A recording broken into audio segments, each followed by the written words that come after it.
You're the reason Mom took her own life. I want a divorce right now. I was dumbfounded when I suddenly received an angry call from my husband while having lunch outside. Actually, I'm having lunch with your mother right now? What? My husband said so and immediately hung up. Puzzled about why he said such a thing, I tilted my head in confusion along with my mother-in-law. However, after learning his motives, I decided to stand up and thoroughly confront him. My name is Mary, and I'm 28 years old. I've been married to my husband Daniel, who's 2 years my senior, for 3 years now. While supporting my husband who works as a company president, I also started working from home to help with the household finances.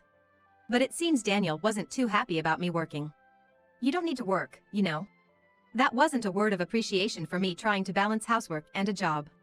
It'll look like I'm not earning enough if my wife has to work. I was disappointed with my husband who cared only about his own appearance. But to that, I was often uplifted by my mother-in-law, Susan. It's commendable that you're working from home on your own terms. And she often invited me out for lunch. I loved Susan, and despite how I felt about my husband, I was content with my life. Maybe I've been too lenient with Daniel. One day, while chatting in a cafe with Susan, she sighed. I spoiled him as an only child, but lately, he's been asking for money frequently. He says it's for the company, but it seems suspicious. I had no idea. Daniel never mentioned anything like that to me.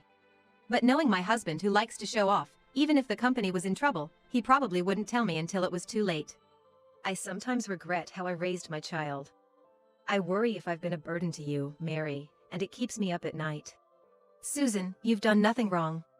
No matter how hard you try in parenting, it ultimately depends on the child. I might not be convincing since I don't have any kids, but... No, Mary, I feel so relieved that you're trying to cheer me up. Thank you, as always. Seeing Susan's gentle smile, I strongly felt that no matter what happens, I'll always stand by her side. Perhaps disliking my connection with Susan, my husband gradually started to harass me more. What's with today's lunch? Strawberry jam on a sandwich? What? Isn't it your favorite? I only accept blueberry jam.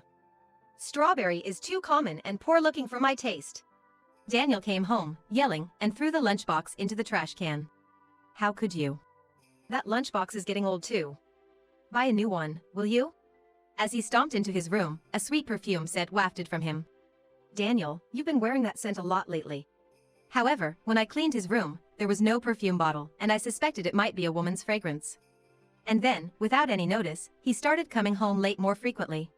Hey, I put extra effort into dinner today and waited for you. Didn't you get my message? Yeah, I know. But no matter how hard you try, your cooking can't beat a one-star hotel's. What? Did you eat out on purpose? Daniel, you've been acting strange lately. What? Shut up. Move, you're in the way. He shouted, pushing me aside and walking to the bathroom. That's when I caught that perfume scent again. I don't want to think about it, but it's clearly a sign of cheating. I was restless, and soon Daniel even started bad-mouthing Susan. That old lady, she should just give me the money without lecturing. Acting all high and mighty. Look who's talking. How can you ask Susan for money? That's none of your business. He seemed irritated and kicked the trash can to intimidate me. And usually, wives and mother-in-laws don't get along. It's not supposed to be that way. But Susan is such a good person. I have no reason to dislike her. My husband clicked his tongue in annoyance at my response. Then, Daniel started badgering me about Susan. Mom was complaining about you again. Says she hates going out with you because you're an inconsiderate daughter-in-law. No way! Susan would never say that. Considering my relationship with Susan so far, I couldn't believe Daniel's words. You really are naive. Why would she reveal her true feelings to a daughter-in-law like you? She's just been tolerating you. Watching my husband's exasperated expression, I began to worry if it might be true. Moreover, he told me Susan didn't want to see me and asked me not to contact her. I intended to trust Susan, but I thought it best to lay low for a while. Oh, right. Mom asked me to give you something. What is it? But when I looked inside the box Daniel handed me, it was rotten and emitted a terrible smell. I grimaced. The expiration date on the back was a month old. They were perishables. Wow, this is bad. Mom really hates you, doesn't she? My husband looked maliciously pleased. During this time, the perfume scent only grew stronger, and I endured a hellish 3 months. One day, unable to bear it anymore, I decided to call Susan. Tomorrow, I'll finish work by noon. Would you like to meet up? I'd like to have lunch and talk a bit. Yes, that's fine, but are you sure you want to see me? What do you mean? I only understood the meaning behind Susan's words when we met the next day in a private room at a restaurant. It turns out my husband had also lied to Susan, telling her I'd been speaking ill of her. Of course, the story about Susan complaining about me was also a lie by my husband. I thought so too. But I was worried maybe it was true. These past 3 months have felt like I was dead inside. I also thought there's no way you would say such things, but just in case it was true, I was avoiding going out with you. So what's with the rotten perishables? What? What are you talking about? Seeing Susan tilt her head in confusion, I realized that was also a lie by Daniel. While Susan and I, feeling distrustful towards Daniel, were discussing our next steps over lunch, my phone rang. Huh? It's Daniel. I excused myself to Susan and answered the call, only to be yelled at by my husband. It's your fault. What? Why are you yelling at me all of a sudden? You bullied Mom into taking her own life. I want a divorce from you right now. Confused by Daniel's words, I was stunned. Actually, I'm having lunch with your mother right now. What? Surprised, my husband immediately hung up. What was that about? What happened? Before we could even ponder, Susan received a call. Hello? Oh, Daniel? What's up? Susan quickly switched her phone to speaker mode. On the other end, my husband's voice lowered, as if he was trying to find out something. Mom, are you with someone right now? To that, Susan winked at me and responded. Oh, I'm just out shopping with a friend. Is something wrong? Hearing this, my husband muttered. She lied, that liar. Then, he blurted out something outrageous. Mary is cheating. You know what? I'm divorcing her, so you must never trust her again. What? I gestured to Susan to keep talking. Quietly nodding, she pretended to be fooled and continued to draw out my husband's motives. Finally, the reason behind Daniel's suspicious behavior became clear. After ending the call with my husband, Susan's face looked devilish. I was filled with anger too. Susan, let's teach that man a lesson together. When I got home, my husband was already there. Oh, you're home early today. Yeah. Despite his inner tension, Daniel's attempt to appear calm was almost comical. But I decided to take the initiative. Today, I got a weird call around noon. It might be my imagination, but the voice sounded like yours. Is it some new scam or something? What? Really? Be careful not to get fooled, okay? Hearing my words, my husband seemed relieved, thinking he'd gotten away with it, and reverted to his usual demeanor. Where were you anyways? If you're a housewife, you should act like one and stick to house chores. Okay, I hear you. Then the doorbell rang. I'm doing the dishes, could you get the door, Daniel? Fine. Reluctantly, he opened the door and I heard him scream. Standing there was Susan and another young woman. Emily! What are you doing here? Oh, I just invited your new bride over as a mother. She's young and cute, isn't she? Mom, don't say anything.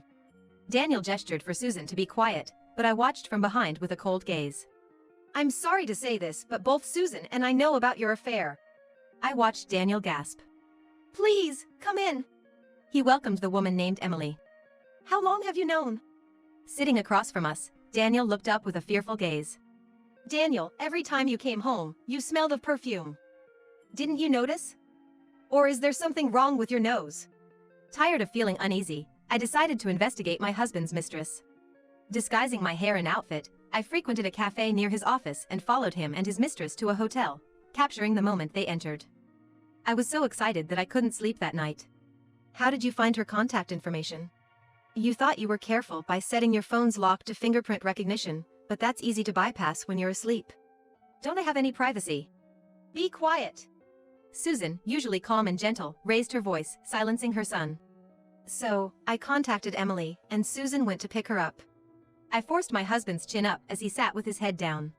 He couldn't move, just looking into my eyes. You mentioned your intentions over the phone to Susan, but could you share them with me too? I intended to smile, but perhaps my eyes weren't smiling, as my husband trembled.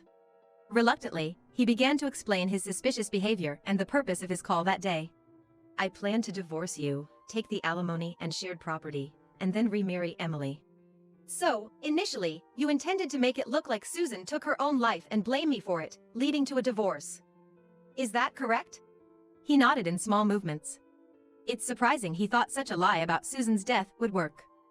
I guess he was that into his mistress. But when I told him I was having lunch with Susan, he was so caught off guard that he hung up the phone in shock.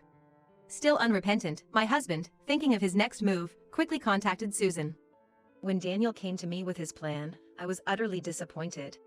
Susan pretended to be deceived and extracted the story from him. Mary cheated, so I'll take the compensation money and the shared property. That's what he told Susan. And he added the following. I've already found a new partner to marry as soon as we divorce. That partner turned out to be Emily, now sitting in front of us, pale-faced. Why won't you take my side? What do you mean? You always supported me. In elementary school, you always defended me when I did something wrong. But you changed ever since I married Mary. How far back are you living in the past? And I regret spoiling you too much when you were young. Daniel thought that his mother had changed because of me, and had been lying to both of us so we wouldn't see each other.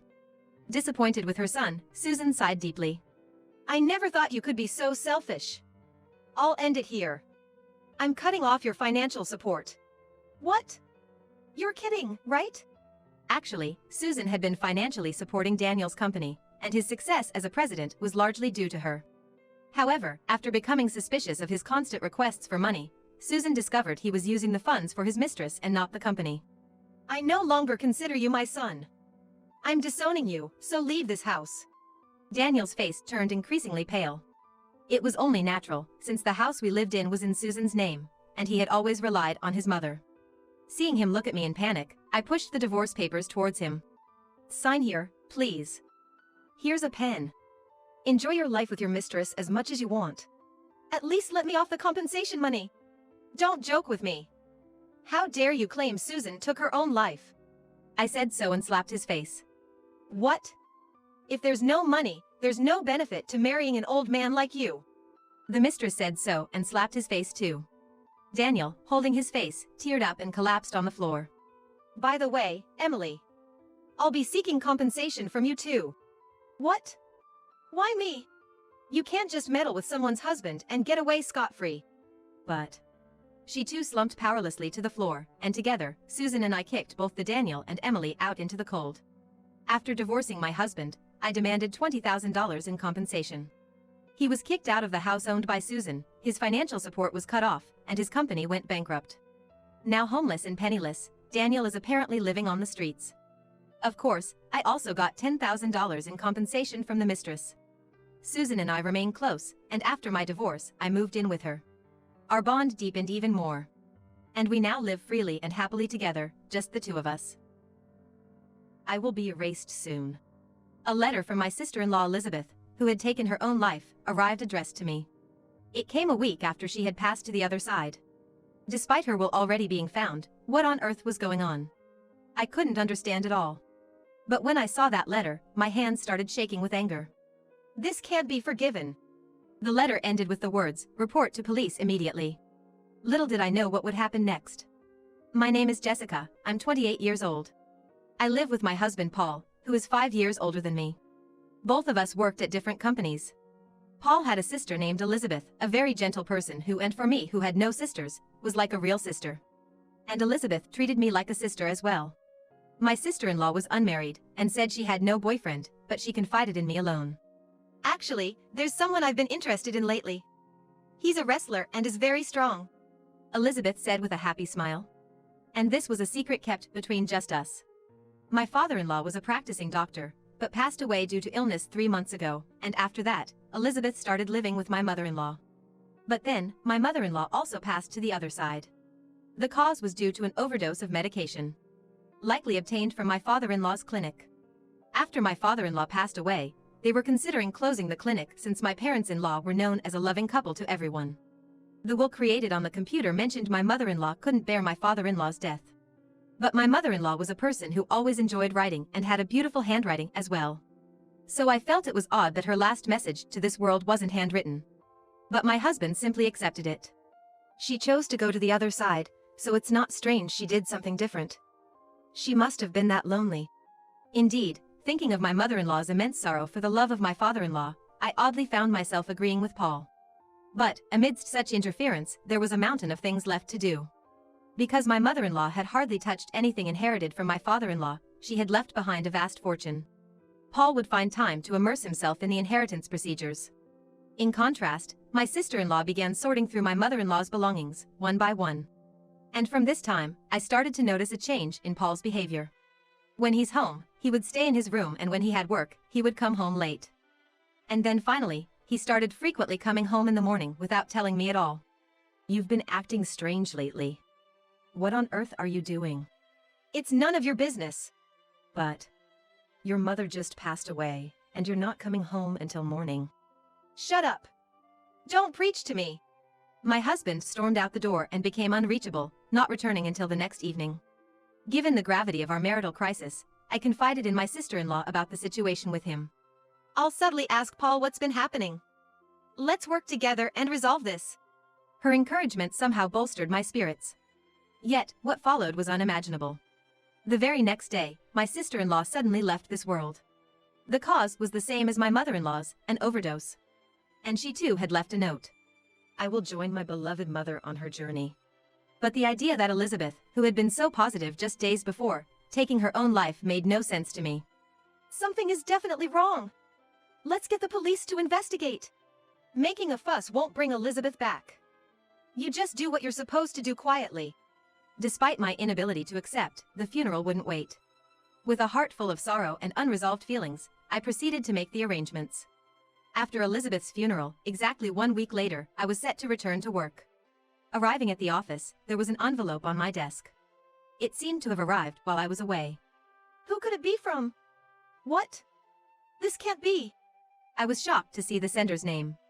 It was a letter from Elizabeth, who had passed away. Panicked, I opened it. "I will be erased soon. Report to the police immediately." This sentence caught my eye. And as I continued to read, my hands began to tremble. "The hidden truth. I can't believe this." Gradually, I felt a strong anger building inside me, my head heating up. Reflecting on everything that had happened, I resolved to put an end to it myself. But I still lacked the crucial piece to do so. Thus, I sent a letter to someone, quietly waiting for the right time. 2 nights later, I visited my parents-in-law's home and hid myself. Then, a dark figure quietly entered my sister-in-law's room. I followed the dark figure and then turned on the light. "It's so bright." The person rummaging through Elizabeth's desk was none other than my husband, Paul. "What are you doing here? And in the dark, too? It's as if you're searching for something, hoping not to be found. Don't say something stupid. What are you doing here yourself?" As if I was the one doing something wrong, he pointed his finger at me. Ignoring my husband, I pulled out something I had prepared from my bag. "Did you happen to read this letter?" It was a letter I had written, pretending to be my sister-in-law, addressed to myself to arrive at our house. It read, "Inside my desk, there is evidence of my brother's crime. Jessica, take this and report to the police." I had anticipated my quick-thinking husband would guess a letter from my sister-in-law contained something serious and would read it without permission. "Seeing this, you came to destroy the evidence, but unfortunately, what's written here was a fake I created to lure you in." "What are you talking about?" "I was just cleaning up." "Really? Then can you say the same after seeing this?" I took out the letter I had received from my sister-in-law a few days ago. "Elizabeth knew you were responsible for sending your mother to the other side. That's why she pressured you to turn yourself in, right? But you took care of her too." Hearing these words, my husband instantly turned his face away. I pressed on, presenting the content of the letter to Paul. "While sorting through things, Elizabeth found your mother's diary. It seems to say you jumped on some shady investment." "So what?" "That's something I have no recollection of." "Lies. It's all written here." I took out the diary my sister-in-law had enclosed in the letter. According to it, Paul had been pestering her to invest the family's fortune. Despite her refusals, he was persistent, causing her great distress. Unable to confide in anyone, my mother-in-law poured her anguished heart into the diary. "Look here. As long as I'm in my right mind, I'll never let the fortune my husband left to be used for such dubious purposes. I want to live long, for the both of us. It says so, right? So what if it does? The evidence here made Elizabeth realize you must have been the one to end your mother's life. However, no matter how much my Elizabeth searched, she couldn't find definitive proof you sent my mother-in-law to the other side. As a last resort, Elizabeth tried to get a confession out of Paul. But my sister-in-law thought, being capable of such acts towards his own mother, he might not spare her either. If anything happened to her, she entrusted me through the letter to report my husband to the police. Hey, all of that is just made-up stories.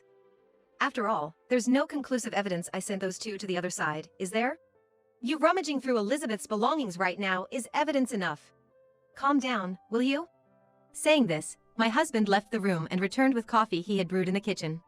Here, drink this and calm down. Paul offered the coffee with a nonchalant demeanor. But this was exactly my aim. Surely you've mixed something strange in large amounts in this. Indeed, no decisive evidence of his crimes was found, as my husband said. However, it was almost certain Paul was responsible for their deaths. And the deciding factor for my mother-in-law and sister-in-law's journey to the other side was medication. I figured if I made enough noise, you'd surely try to do the same to me too. If you handed me a drink or something, I thought it would surely contain something suspicious, becoming irrefutable evidence. My husband, clearly unsettled by my deductions, clicked his tongue. Basically, you jumped at that get-rich-quick scheme because you were squandering money on a woman, right? I had long suspected our marriage had grown cold and wondered if Paul was having an affair. Since a lot had been going on regarding my mother-in-law and sister-in-law, I had left it alone, but now I decided to thoroughly investigate Paul's background. Then, I found an unknown credit card in his room and discovered a history of purchases of expensive women's brand items on the statement. And I found this as well.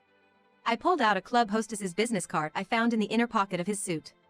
I went to the club and met the woman named on this card. What? You met Nancy? Since she wasn't looking for any trouble, she told me everything just like that. She said you two were already in a relationship. According to Nancy, Paul was the one who persistently approached her. However, for her, Paul was just a good target, entering into the relationship only to get money from him. Knowing Paul was married, Nancy demanded compensation from him, which he complied with. But she's been feeling bothered by you for a while. She said she was going to change clubs to cut ties with you. Too bad. What? But I spent so much on her. Tears welled up in Paul's eyes as he hung his head. Paul, infatuated with another woman, was now depressed because his affair partner dumped him. How dare you act like this in front of your wife? I couldn't help but feel another wave of anger. Then suddenly, Paul lunged at me. Give me the coffee. He tried to snatch the coffee, which likely contained a large amount of medication and could serve as evidence of his crime. Stop it. Let go. Just give it to me. I struggled fiercely, but the difference in strength meant it was only a matter of time before the evidence ended up in his hands. But then, someone intervened to help. Get your hands off her. Easily knocking Paul down and pinning him to the floor. Who on earth are you? He's Richard, the man Elizabeth loved. He worked at the same place as my sister-in-law and had attended Elizabeth's funeral. Before Elizabeth passed away, she had mentioned about Richard.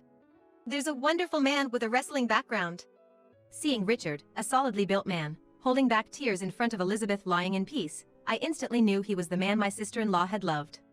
Approaching him, he opened up about his feelings for Elizabeth.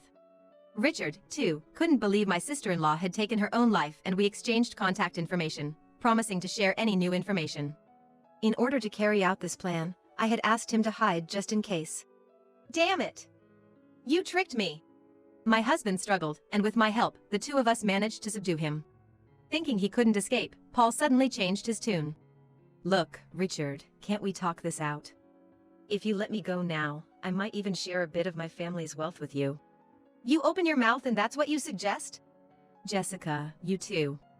You know your husband could be criticized by society. Appalling. Did you really think I'd stay by your side for life? You really are full of yourself. You and I are over. When I mentioned breaking up, my husband's face turned pale. What? I'm going to be abandoned by my wife and get locked up? No, I don't want that. Paul struggled fiercely again, but Richard restrained him. I'm sorry. Please forgive me. Never. You took the lives of your own mother and sister. Thinking of the two who had gone to heaven, I couldn't let Paul get away with this. I clenched my fists and glared at my husband. You're the worst kind of human being. I will never forgive you, Paul. Serve your time quietly behind bars. Just be prepared never to see the outside world again. My life is over. Crying out, my husband was immobilized by me and Richard. We then called the police, and soon after, officers arrived and took him away. Paul was later interrogated and seems to have confessed. A large amount of medication was detected in the coffee, sealing his fate. Aware of the severity of his crimes, he seemed to have resigned himself to his fate, losing all energy in life. As for myself, I divorced Paul and demanded a compensation of $30,000 from him and $10,000 from Nancy. And as for Richard, he said he is going to move on with his life. After all the procedures were completed, I moved to a new home, ready for a fresh start. I've been assigned new tasks at work, and despite the challenges, I feel the most fulfilled I've ever been.